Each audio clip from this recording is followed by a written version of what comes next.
there. We're entering sort of an active period, I think, in the heart of the hurricane season. And not surprisingly, yep, there's a whole bunch of stuff out there.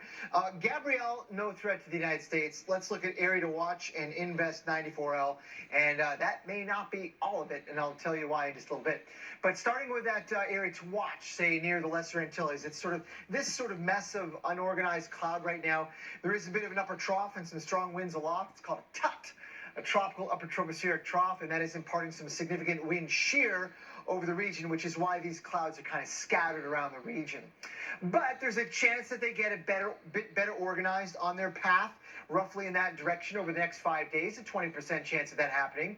I don't think there's a whole lot of time to get super well organized, but think about this. Moving into the Bahamas, unfortunately, with the efforts there to clean up and rebuild, we may be dealing with a bit more squally and showery weather coming through, say, over the weekend. Then behind that, there is Invest 94L in the middle of the tropical Atlantic with a bit of a chance to develop. Now, yesterday, if you were tuning in, it was a 60% chance, according to the Hurricane Center, now 40% chance. That's in this 5-day window. That doesn't mean that after 5 days we stop tracking it, because it will probably continue on westward. Beyond that, they don't go away, these systems, even though we lose sight of them sometimes.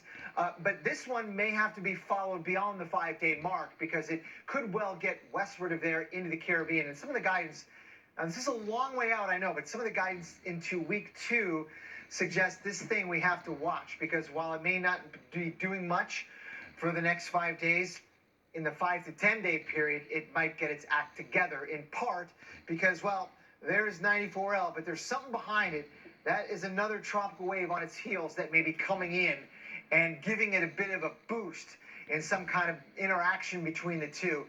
That whole area of spin, which is what I'm tracking here, low-level spin, that stuff will be moving in this direction, and that bears watching going forward toward the middle or latter stages of September, because this is an interesting scenario where some of the models are pretty aggressive with developing these guys. Back to you.